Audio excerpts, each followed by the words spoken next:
The honourable member for Beaches East York.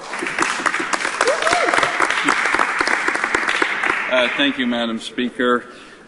Much reference has been made this evening, Madam Speaker, to the Auditor General's report, Chapter 2 of the spring report with respect to replacing Canada's fighter jets. And I understand, I've heard the government say that they agree with both the recommendations and conclusions of that report. Could the government please confirm that for us tonight, please?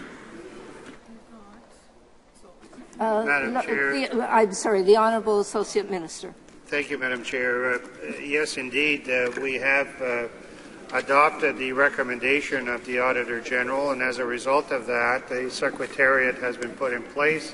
There's a seven-point plan going forward, and we're ascribing to ensure that we provide the answers that the Auditor General has required. Member for Beaches East York. Thank you, Madam Speaker. And in that report, did not the Auditor General conclude that this government had made a decision in 2006 effectively to purchase the F-35 fighter jet by virtue of its signature on the 2006 Memorandum of Understanding? The Honourable Associate Minister. Thank you, Madam Chair. No decision has been taken with regards to the purchase of the F-35. We are committed to ensuring that we continue with the Joint Strike Fighter program along with our other 8 partner nations.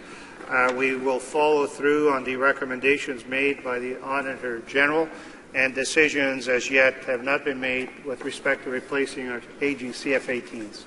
Honourable Member for Beaches East Madam York. Speaker, I don't know how the Associate Minister can say that they accept the conclusions of the Auditor General and then stand up and say that they are in fact rejecting that conclusion of the Auditor General, that a decision was being made. But that's one decision point, Madam Speaker. There's another one too, and I quote from the Canada First Defence Strategy, which the Parliamentary Secretary was just quoting or referring to, and it says through this plan, based on a detailed assessment of requirements, the government is committed to renewing the Force's core equipment platforms. These will preserve maximum flexibility in countering the range of threats facing Canada and include fighters starting in 2017, 65 next-generation fighter aircraft to replace the CF-18s.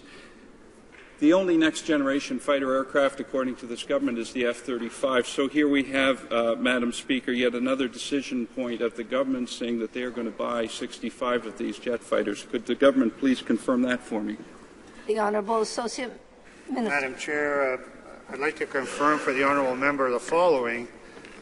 We do obviously have a need for fighter aircraft, and our new fighters will have to operate in an increasingly complex threat environment, characterized by the proliferation of fighters on par with our current fleet, advanced surface-to-air missile systems offering better detection, greater range of action, and increased lethality, and integrated air defense systems designed to denied access.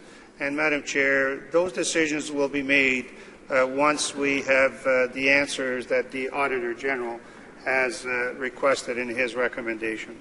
The Honourable Member for Beaches East York. Thank you, Madam Chair. That's two decisions, or 2 times the government made a decision to purchase the F-35 that we all know about, but there's a third one at least, Madam Speaker, and that goes back to July 15th, 2010. I know I've seen pictures of the Minister of Defence hopping in and out of the cockpit of a model F-35 jet and announcing at a press conference on that very day that this government had made a decision to buy the F-35, 65 of them. In fact, could the government please confirm that that actually happened?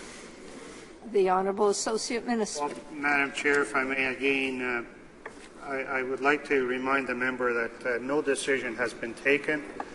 We are awaiting, as recommended by the Auditor General, the response to his concerns with regards to various issues. A secretariat has been put in place to develop independent response and validate those answers, if you will.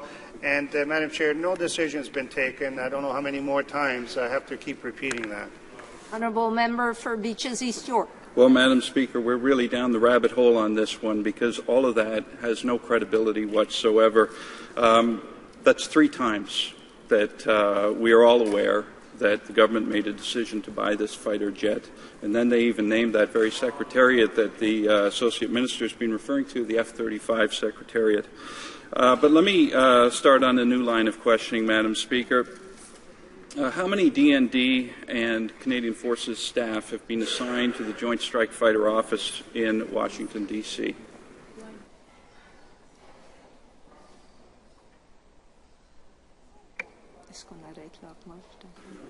The Honourable Associate Minister.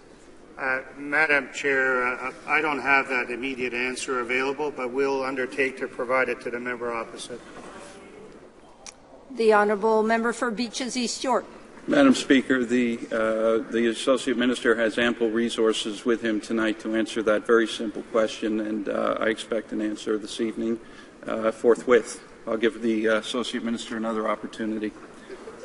The Honourable Associate Minister. Madam Chair, it appears that we have 5 staff members assigned.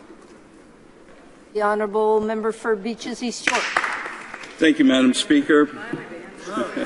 Just got to push a little bit, it seems. Madam Speaker, could the Associate Minister or anybody from the other side please describe for us the assignments of these 5 staff persons? What exactly do they do there in the JSF office? Thank you.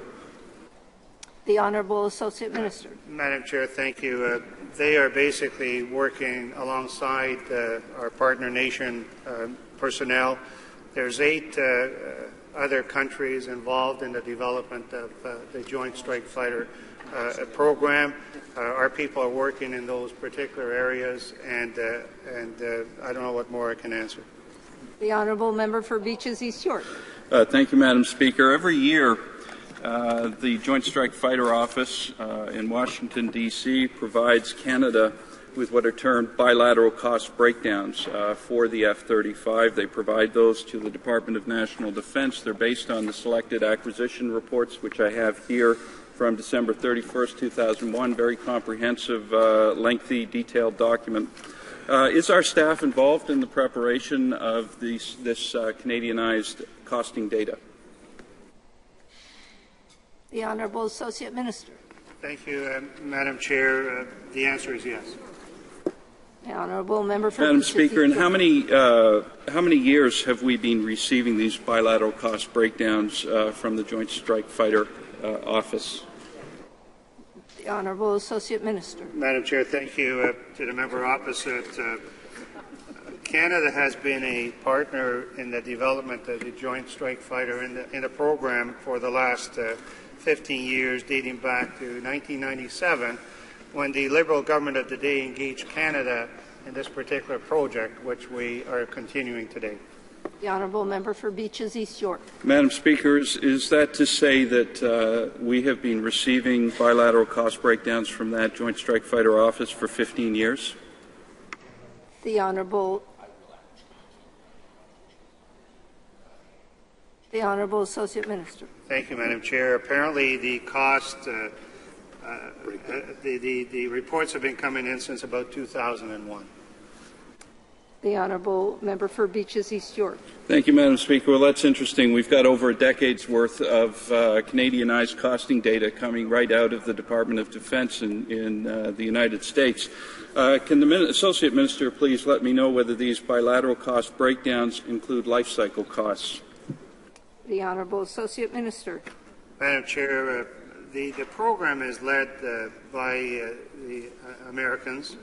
The definitive costing, Canadian costings, is really what the Auditor General has recommended. We are following through on his recommendation, and this is why we have put in place the Independent Secretariat who will, in fact, assist us with those answers. And there's a 7-step action plan in place. All of these things are part of what was recommended by the Auditor General with respect to Canadian figures. The Honourable Member for Beaches East York. Thank you very much, Madam Speaker. I can confirm that the Auditor General has identified the existence of these bilateral cost breakdowns. It's paragraph 2.67 of his report, page 26. My question, however, Madam Speaker, was whether those bilateral cost breakdowns that come out of the Joint Strike Fighter Office to the Department of National Defense include life cycle costs. Thank you. Honourable Associate Minister. Madam Chair, as we know from the Auditor General's findings and report, these are issues that he wished to be determined. He made a recommendation to that effect. We are diligently working to comply, and to that end, Madam Chair, the honourable member should be respectful of that process, as we certainly are. Honourable member for Beaches East York. Madam Speaker, we've had 11 years of bilateral cost breakdowns by the testimony provided by the Associate Defence Minister tonight. I have a very simple question. In those 11 years of bilateral cost breakdowns, are there or are there not life cycle costs? Or is the Minister refusing to answer that question? Thank you. The Honourable Associate Minister. Madam Chair, the honourable member opposite needs to again reflect on the Auditor General's findings, his report, and his recommendation. There are issues with respect to how figures have been compiled and reported. There's some discrepancies as he identified. We are endeavoring in a responsible, systematic way to make determinations which will help us make decisions. The Honourable Member for Beaches East York. Well, no kidding, Madam Speaker, and that's exactly why we're here tonight, and that's exactly why I'm asking that question, and that's exactly why I expect a forthright response from the Associate Minister of Defence, because the time is over for hiding those costs. The Auditor General has identified for all of us the fact that there are bilateral cost breakdowns that are put together, now we know, with the help of DND staff that come to DND every year and have been doing so for 11 years. And I want to know this evening, Madam Speaker, from the Associate Minister of Defence, do they or do they not include life cycle costs? The Honourable Associate Minister. Madam Chair, I would suggest that the honourable member not get too excited, because he's liable to get the same answers to the truthful requirement of being respectful of the Auditor General. And the budget for the F-35 acquisition and sustainment are based on actual detailed estimates, calculations of which have been in dispute. There's no order, no decision made to acquire the F-35, and we're working diligently, as was recommended, to determine those figures so as we can make informed decisions, Madam Chair. Honourable Member for Beaches East York. Order, please. Madam Speaker, if that Associate Minister had half the respect for this House that I have for the Auditor General, then he would be answering this question tonight forthrightly. It's a very simple question, Madam Speaker. Do those documents that we have received for 11 years, and there's lots of help sitting around the table here tonight, any one of them can answer, Madam Speaker, do they or do they not include life cycle costs, yes or no?